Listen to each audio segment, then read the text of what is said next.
स्वस्थ भारत के आज के अंक में आप सभी का बहुत बहुत स्वागत है। नमस्कार। जीवन जीने के क्रम में हम हमेशा कोशिश करते हैं कि बिल्कुल स्वस्थ रहें, लेकिन कई बार कुछ न कुछ गलतियों से, लापरवाहियों से या किसी न किसी वजह से हम बीमार भी पड़ते हैं। कई बार ऐसी बीमारी होती है जो दवाओं से ठीक हो जाती है, लेकिन कई बार कुछ परेशानियां ऐसी होती हैं कि सर्जरी की आवश्यकता होती है। और हमें पता है कि सर्जरी का नाम लेते आप भयभीत हो गए होंगे, कई लोग भयभीत हो जाते हैं सर्जरी के नाम से ही। लेकिन आपको बताना चाहेंगे कि पहले जो लंबे लंबे चीरे लगाकर बड़े बड़े ऑपरेशन करके बीमारियों को ठीक किया जाता था, अब धीरे धीरे जैसे जैसे हम आधुनिक दौर में प्रवेश कर रहे हैं, कई सुविधाएं हमें मिलती जा रही हैं। उनमें से अब जो भी सर्जरी है, आज हम उसके बारे में आपको बताएंगे। खास करके मिनिमली इन्वेसिव सर्जरी, जो कि बहुत ही एडवांस है और इसके जरिए बहुत सारी बीमारियां जो है बहुत कम समय में, बहुत कम तकलीफ देकर बहुत ही आसानी से ठीक हो जाती हैं। तो हम कोशिश करेंगे कि आज इसके बारे में आपको बहुत सारी जानकारियां दे सकें। आपको बता दें, आज विशेषज्ञ के रूप में हमने अपने स्टूडियो में आमंत्रित किया है सुप्रसिद्ध चिकित्सक हैं डॉक्टर रमेश दास, जो कि डायरेक्टर मिनिमली इन्वेसिव सर्जरी हैं और डायरेक्टर जनरल सर्जरी भी हैं पारस HCC हॉस्पिटल रांची में। तो डॉक्टर साहब, बहुत बहुत स्वागत है आपका हमारे कार्यक्रम। सर नमस्कार। Thank you. सर, सर्जरी का नाम सुनते ही लोग भयभीत होते हैं, इससे आप भी इनकार तो नहीं कर सकते हैं। जैसे ही डॉक्टर बोलते हैं कि भाई दवाओं से साथ साथ अब लगता है सर्जरी की आवश्यकता होगी, हम बिल्कुल भयभीत हो जाते हैं, इसमें कोई शक की बात नहीं है। लेकिन ये खुशी है सर कि ऐसी सर्जरी अब हमारे बीच आ गई है जो बहुत कम परेशानियां और लोगों को कम भयभीत करने वाली ये है। ये जो मिनिमली इन्वेसिव सर्जरी है, सबसे पहले आपसे हम ये जानना चाहेंगे कि ये क्या है, और साथ साथ ये उत्सुकता जैसे मेरे मन में हो रही है वैसे लोगों के मन में भी होगी कि हम पहले जो लेप्रोस्कोपिक सर्जरी या बड़ी बड़ी चीरे वाले सर्जरी, ऑपरेशन, ये सब जो जानते हैं, उनसे ये कैसे अलग है? देखिए, मिनिमली इन्वेसिव सर्जरी एक बहुत बड़ा टॉपिक है सर्जिकल फील्ड का। इसमें हम जैसे लैप्रोस्कोपिक सर्जरी करते हैं, पेट में कम से कम चीरा लगा के या जहां हम पेट खोल के ऑपरेशन करते हैं, इंसिजन लगा के ऑपरेशन करते हैं, मिनिमली इन्वेसिव सर्जरी के द्वारा हम उसमें 5 mm या 10 mm का इंसिजन लगा के ऑपरेट करते हैं। जैसे एग्जांपल के तौर पे लैप्रोस्कोपिक सर्जरी हो गई। फिर जितने भी गायनी सर्जरी होती है आजकल, हिस्टेक्टमी, बच्चादानी निकालने का जो ऑपरेशन होता है, उसको भी हम लैप्रोस्कोपी से कर सकते हैं, बहुत ही कम चीरा, छोटा चीरा लगा करके। तो हम गायनी की काफ़ी सारे गायनिकोलॉजी से रिलेटेड काफ़ी सारा डिजीज का इलाज हम मिनिमली इन्वेसिव सर्जरी से करते हैं। तो मिनिमली इन्वेसिव सर्जरी का मतलब है कि आप पेशेंट के जो एनाटॉमी होती है, जो बनावट होती है, जो हमारी शारीरिक बनावट जो एनाटॉमी है, उसको कम से कम डिस्टर्ब करके या न डिस्टर्ब करके हम सर्जरी करके मरीज को ठीक करके घर भेजते हैं। उसको इस टॉपिक को हम मिनिमली इन्वेसिव सर्जरी बोलते हैं। बिल्कुल बिल्कुल, मतलब बहुत ही कम उसमें कुछ भी करना पड़ता है और बहुत कम समय में हो जाता होगा। हम जानेंगे आगे चलकर इससे जो होने वाले लाभ हैं। लेकिन उससे पहले सर, ये जो लेप्रोस्कोपिक सर्जरी से ये अलग है या सेम है? Laparoscopic surgery minimally invasive surgery का एक पार्ट है। अच्छा, ठीक है। हम लैप्रोस्कोपी मतलब एक स्कोप होता है, उसको पेट के अंदर डालते हैं, उसको हम लैप्रोस्कोप बोलते हैं जी।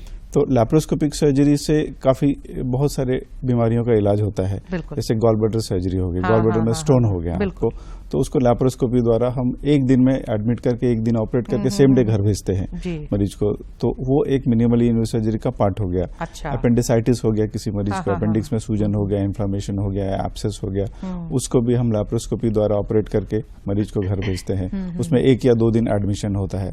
अदरवाइज पहले आप पुराने समय, आप यदि याद होगा, तो अपेंडिक्स की सर्जरी या गॉल ब्लैडर की सर्जरी में चीरा लगता था, 5-6 दिन एडमिट करके हॉस्पिटलाइज्ड होकर करते थे। उसी तरह हिस्टेक्टमी हो गया। पहले हिस्टेक्टमी एब्डोमेन के निचले वाले हिस्से में काफी लंबा इंसिजन लगता था, 5 सेंटीमीटर से 10 सेंटीमीटर का। अभी वो लैप्रोस्कोपी द्वारा 5 mm 10 mm का इंसिजन लगा के ऑपरेट करके मरीज को हम घर भेज सकते हैं। तो इससे मरीज का समय बहुत बचता है। ब्लीडिंग बिल्कुल ना के बराबर होता है और पेन भी मतलब कन्वेंशनल पेन किलर हम देते हैं 1 दिन या 2 दिन के लिए, और वो यदि वो कामकाजी आदमी है तो 1 या 2 दिन या मैक्सिमम 3 दिन घर में रह के फिर वो काम पे जा सकता है, बिल्कुल अपने नॉर्मल तरीके बिल्कुल। से काम करने के लिए सक्षम हो बिल्कुल, जाता है। बिल्कुल। बिल्कुल, तो ये जो है मतलब ये एक पार्ट है minimally laparoscopic surgery minimally invasive surgery का एक पार्ट है।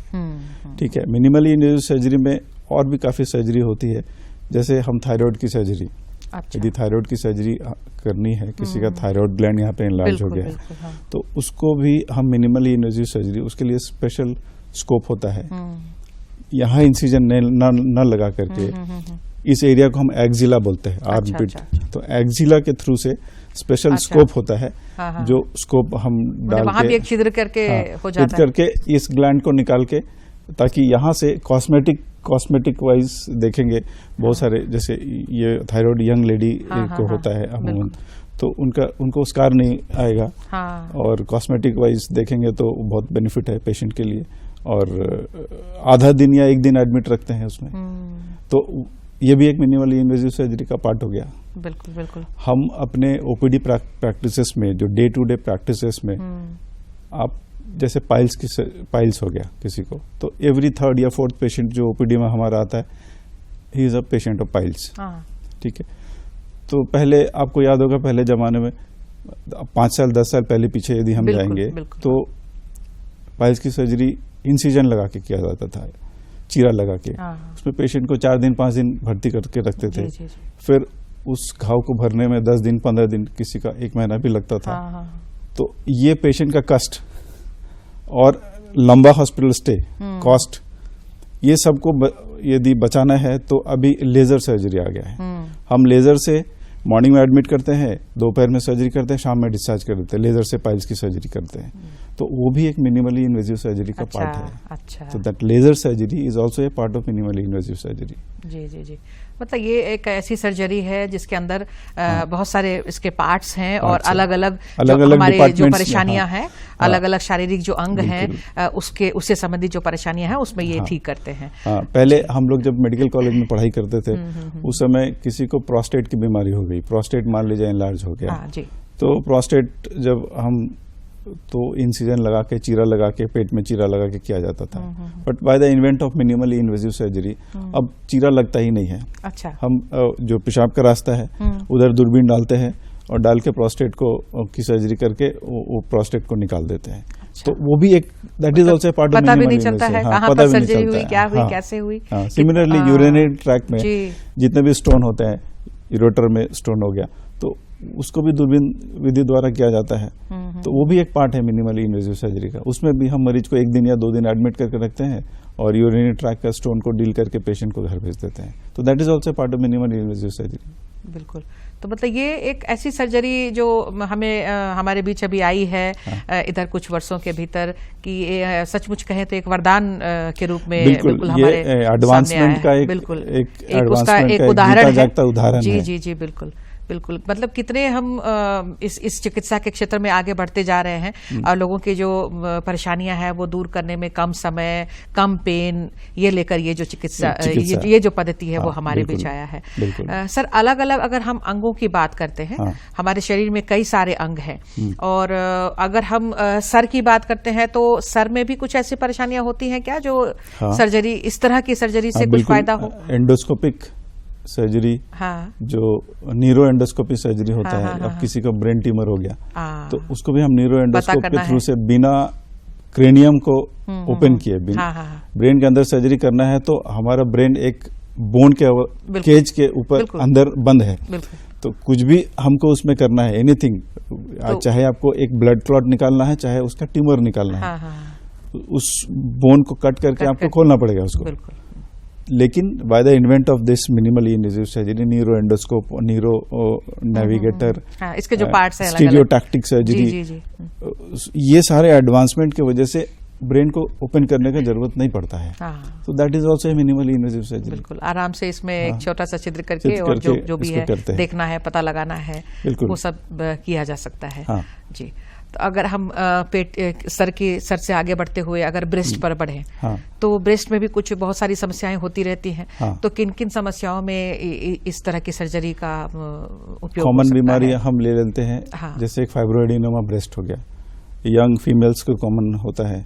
और यदि आप ब्रेस्ट में सर्जरी करेंगे यंग पेशेंट में तो उसमें स्कार आता है, एक कॉस्मेटिक डिसफिगरमेंट होता है। तो मिनिमली इन्वेजिव सर्जरी से आप किसी जगह में गांठ है या फाइब्रॉइड है तो वहां पे इंसिजन नहीं लगा के ऐसे जगह में इंसिजन लगाए जो नजर नहीं आएगा। तो वहां इंसिजन लगा के हम उस ट्यूमर को निकाल के पेशेंट को डिस्चार्ज करके घर भेज सकते हैं ऑपरेट करके। तो वो भी एक मिनिमली इन्वेजिव सर्जरी हो गया। स्किन फोल्ड्स जो नजर नहीं आता है, जैसे मैंने बताया आर्म पिट, ये तो नजर नहीं आता है। उसी तरह ब्रेस्ट के नीचे स्किन फोल्ड होता है, वो नजर नहीं आता है। तो वहां से हम स्कोप डाल के वहां से इंस्ट्रूमेंट डाल के ऑपरेट करके ट्यूमर को निकाल के घर भेजते हैं मरीज को।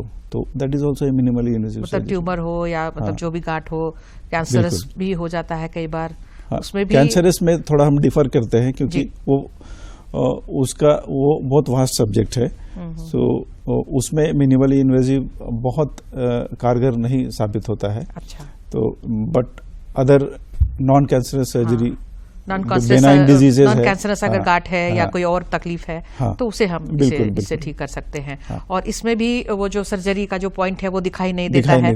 ऐसी जगह से आप लोग इसको करते हैं कि बिल्कुल ऐसे स्किन फोल्ड्स होते हैं जहां नजर नहीं आता है। इवन आफ्टर सर्जरी वो विजिबल नहीं रहेगा तो स्कार नहीं आता है। तो कॉस्मेटिक वाइज जो है पेशेंट बहुत खुश रहता है। जैसे मैंने बताया थायराइड की सर्जरी, यदि यहाँ पे सर्जरी करेंगे तो स्कार नजर आएगा ही आएगा और बिल्कुल फ्रंट में नजर आएगा। तो इस चीज को अवॉइड करने के लिए हम एक्जिला से जाते हैं। स्पेशल मैलिएबल स्कोप्स होते हैं वहाँ यहाँ तक पहुंचने के लिए, नेक तक पहुंचने के लिए, और नेक का सर्जरी करके थायराइड का सर्जरी करके वो स्कारलेस सर्जरी होता है। सो मतलब ब्रेस्ट में भी ये बिल्कुल कारगर है। ब्रेस्ट के बेनाइन डिजीजेस में आप तो बहुत सारे सर्जरी इस तरह से करते रहते हैं। हर दिन 60 से भी ऊपर हमने सुना है आप सर्जरी करते रहते हैं। तो कई उदाहरण भी होंगे कि सर्जरी के बाद बिल्कुल लोग इस तरह की सर्जरी के बाद लोग ठीक भी हो गए हैं। और जो सर्जरी के नाम से जो भय रहता है उससे भी लोग दूर हो गए हैं। मैं आपको एक एग्जांपल देता हूँ। जी। एक मतलब हमारे डॉक्टर ही फीमेल डॉक्टर का मैंने सर्जरी किया था जी, लैप्रोस्कोपिक सर्जरी किया था। और उनका 10 mm और 5 mm का पोर्ट्स होता है, 10 mm और 5 mm का चीरा लगा के लैप्रोस्कोपिक सर्जरी मैंने किया था उनका। और करने के बाद जब उनको शिफ्ट कर दिया रूम में शिफ्ट हो गई, और जो भी इंसिजन लगाया था उसमें स्टिचेस नहीं लगाया मैंने। अच्छा। ग्लू आता है आजकल। अच्छा। हाँ, स्किन को क्लोज करने के लिए वो भी ग्लू से हो जाता है। वो ग्लू से मैंने स्किन को क्लोज कर दिया। उसके बाद वो वार्ड में चली गई, रूम में चली गई अपना। फिर वो बहुत परेशान हमको मुझे ढूंढ रहे हैं कि कहाँ के डॉक्टर साहब, और ऐसे करके पेट अपना दिखाया, बोले सर सर्जरी तो हुआ ही नहीं है, कब होगा। तो फिर और हमारे और दूसरे डॉक्टर कलीग को बुलाया तो उनको बोला कि सर सर्जरी तो हुआ ही नहीं। तो कहाँ, तो अरे वो भूल गया होगा सर्जरी करना, मजाक से जी। तो मतलब ऐसा भी फीलिंग होता है कि पेशेंट को पता नहीं चलता कि मेरा सर्जरी भी हुआ है बिना स्कारलेस सर्जरी। तो ये एक minimally no pain at all, no pain, no scar, no bleeding, less time hospital. तो ये सबसे बड़ा एडवांटेज है। बिल्कुल ये बहुत ही अच्छा और बहुत ही अच्छा उदाहरण है कि इस तरह से मतलब मरीज जो है उसको पता ही नहीं चलता है कि ऑपरेटेड हो भी गए और पता भी नहीं चला। उसी तरह से सर, अगर पेट में बहुत सारी बीमारियां होती है और पेट में बहुत बार इस तरह की सर्जरी की आवश्यकता पड़ती है, चाहे बहुत सारी परेशानी है, हम आप ही से जानना चाहेंगे कि उनकी तरह की परेशानियों में इस तरह की सर्जरी का उपयोग होता है। देखिए, झारखंड का जो पॉपुलेशन है, यहाँ का जो क्लाइमेटिक कंडीशन है, यहाँ का जो water content and climatic condition है, उसमें सबसे कॉमनेस्ट बीमारी है गॉलस्टोन डिजीज, पीत की थैली में पत्थर जी, बहुत ज्यादा। तो ये एक कॉमन बीमारी है जो हम डेली डील करते हैं लैप्रोस्कोपी से। फिर अपेंडिसाइटिस, किसी को अपेंडिक्स में एब्सेस या पस हो गया, ये हो गया। फिर फीमेल में जो गायनेकोलॉजिकल सर्जरी होती है, हिस्टेक्टमी, यूट्रस में कोई प्रॉब्लम हो गया, गांठ हो गया, तो उसकी सर्जरी भी लैप्रोस्कोपी से करते हैं। और बहुत सारे ट्रॉमा से रिलेटेड सर्जरी, जैसे इंजरी हो गया। अच्छा। पहले मिनिमली इन्वेजिव सर्जरी से हम इंजरी को डील नहीं करते थे, लेकिन आजकल ऐसे हमारे पास इंस्ट्रूमेंट है और ऐसे टेक्निक्स है जो हम ट्रॉमा सर्जरी, इवन पेट के अंदर मान लीजिए छेद हो गया, स्टमक में छेद हो गया, परफोरेशन जिसको बोलते हैं, पेप्टिक अल्सर परफोरेशन, उसको भी हम लैप्रोस्कोपी यानी कि मिनिमली इन्वेजिव सर्जरी से डील कर सकते हैं। बिल्कुल। ये जो स्टोन वाली जो समस्या है, ये सही आपने कहा है, बहुत ज़्यादा ये देखने में आता है, लोग इससे बहुत परेशान भी रहते हैं। हाँ। तो लोगों को इसके बारे में हम विशेष रूप से बताना चाहेंगे कि किस तरह का सिम्टम हो तो तुरंत जाएं, और इसमें क्या कुछ होता है। बहुत लोग सोचते हैं कि गॉल ब्लैडर में सपोज अगर स्टोन्स हो गया तो गॉल ब्लैडर ही निकाल दिया जाता है, या स्टोन निकालते हैं या नहीं निकालते हैं, हाँ। या ये भी रहता है कि स्टोन अगर पूरा नहीं निकला, एक बार थोड़ा रह गया फिर हो जाता है। बहुत सारे सवाल हैं सर इसमें, तो इसको हम थोड़ा डिटेल से आपसे जानना चाहेंगे। बिल्कुल जी। देखिए, गॉल ब्लैडर की जो स्टोन की सर्जरी होती है, पेशेंट को सिम्टम होता है और पेन किलर लेने से सिम्टम सबसाइड भी हो जाता है। 100% सिम्टम सबसाइड हो जाएगा। पेशेंट सोचता है हम ठीक हो गए हैं, ठीक है, या दोबारा पेन होगा तो देखा जाएगा। लेकिन उसे ये पता नहीं कि डिजीज जो है वो तो पेट के अंदर आपका है, स्टोन तो पड़ा हुआ है। तो स्टोन फिर आपको पेन होगा तो पहले बार से पेन का इंटेंसिटी ज्यादा होगा। कहाँ पर पेन होता है सर? यूजुअली जो पेन होता है वो हमारा जो रिब केज है, हाँ, जिसके अंदर लंग्स होता है, उसके जस्ट नीचे राइट साइड में होता है। अच्छा, ठीक है, उसको राइट वो गॉल ब्लैडर में अगर हो तो गॉल ब्लैडर का लोकेशन वही है। तो यूजुअली पेन वहीं से स्टार्ट होता है। वो स्टार्ट होके सेंटर ऑफ द एब्डोमेन, जिसको एपिगैस्ट्रियम बोलते हैं, वहां भी जा सकता है। पेन रेडिएट करके राइट शोल्डर और पीछे बैक में भी जाता है। अच्छा, तो कभी कभी लोग शोल्डर पेन कंप्लेन करके आते हैं, अल्ट्रासाउंड होता है, इन्वेस्टिगेशन में पता चला वो स्टोन की प्रॉब्लम है।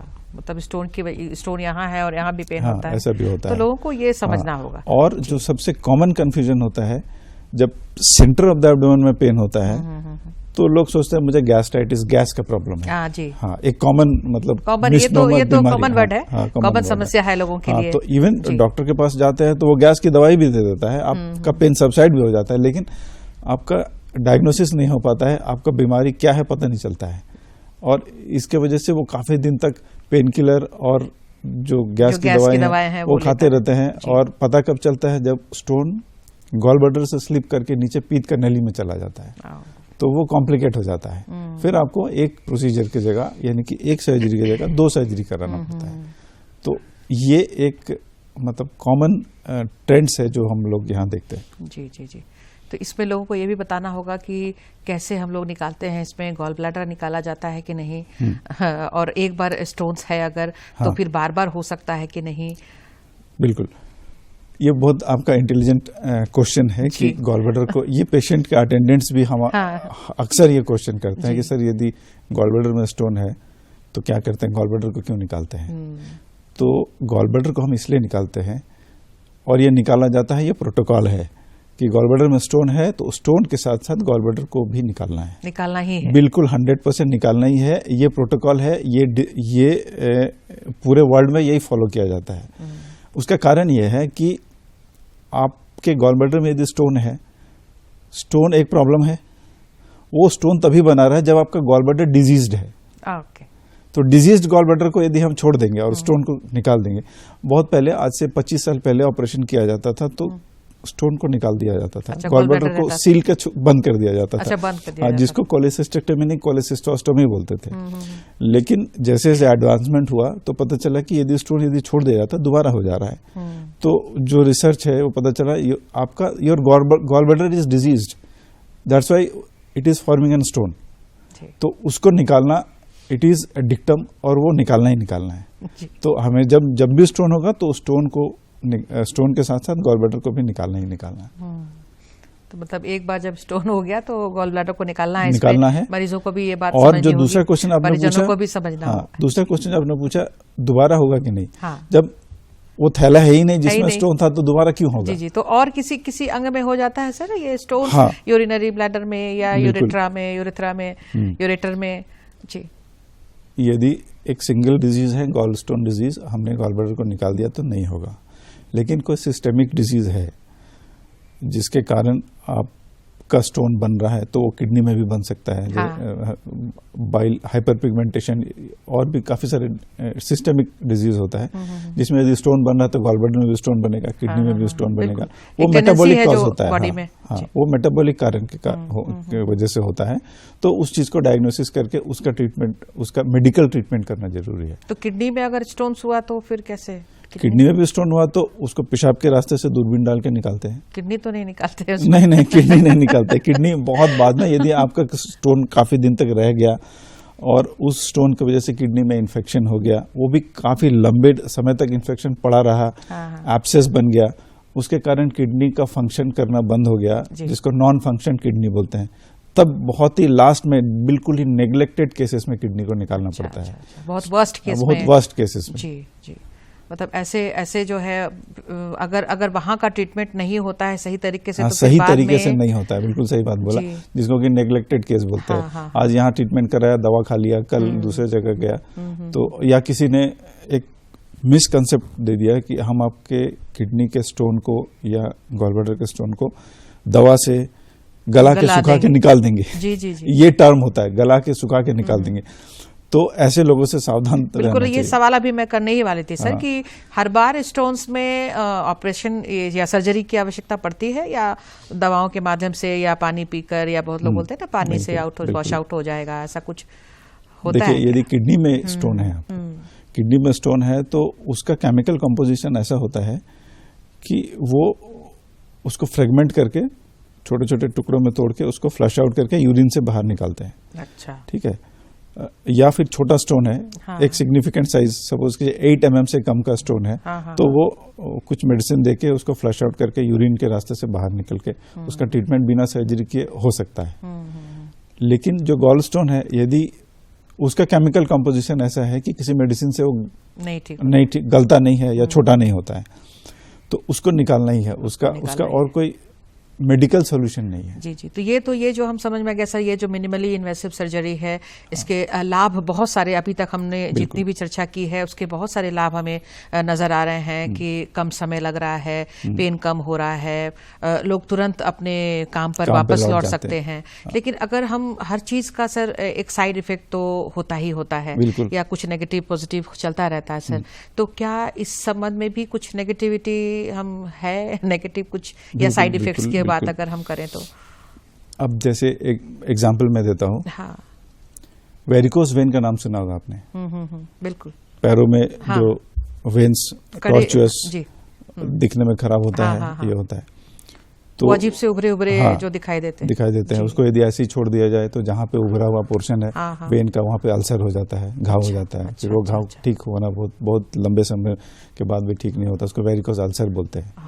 ठीक है। और वेरिकोस वेन को पहले अभी हम 10 साल पीछे यदि जाएंगे तो वहाँ पे चीरा लगा के, जहाँ पे उभरा हुआ वेरिकोस वेन है, वहाँ चीरा लगा के ऑपरेशन करते थे। और उसका रूट कमर के पास, उसका जो वेन स्टार्ट जहाँ से होता है, सेफेनस वेन बोलते हैं, वहाँ सर्जरी करके करते थे। उसमें काफी सारे निशान आता है। बीच में फीमेल है, किसी को स्कर्ट पहनना है, यंग पेशेंट है, तो उसको कॉस्मेटिक, लेकिन लेजर से, by the invent of laser, एक छोटा सा छेद करके, वो भी 5 mm का, उस वेरिकोस वेन का इलाज हो सकता है सक्सेसफुली। लेकिन वो कॉस्ट उसमें इन्वॉल्व होता है, क्योंकि उसके जो लेजर्स मशीन है वो महंगा होता है, उसमें जो सामान कंज्यूमेबल्स यूज होता है वो थोड़े कॉस्टली है, तो उसमें कॉस्ट ज़्यादा लगता है। बट हम यदि कंपेयर करें कॉस्ट और पेशेंट स्टे और recovery time, less blood loss, तो उस कॉस्ट के कंपेयर में नेक्स्ट हाफ ज्यादा मायने रखता है। जी। तो एक कॉस्ट इन्वॉल्व इसमें रहता है, नो डाउट।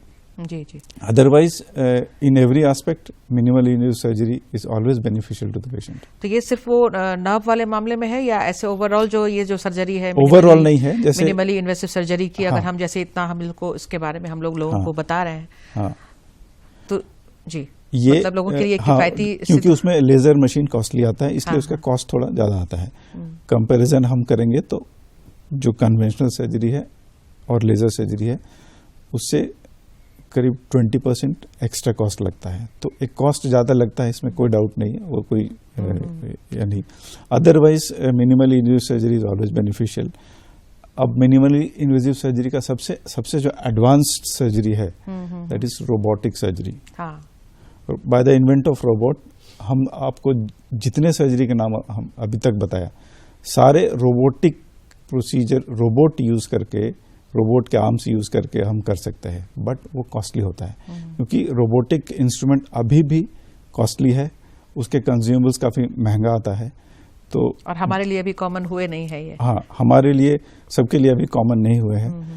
तो हम कोई सर्जरी यदि रोबोटिक सर्जरी से करेंगे उसका कॉस्ट ऑटोमेटिकली ज्यादा हो जाएगा क्योंकि उसके कंज्यूमर्स बहुत कॉस्टली होते हैं। बिल्कुल।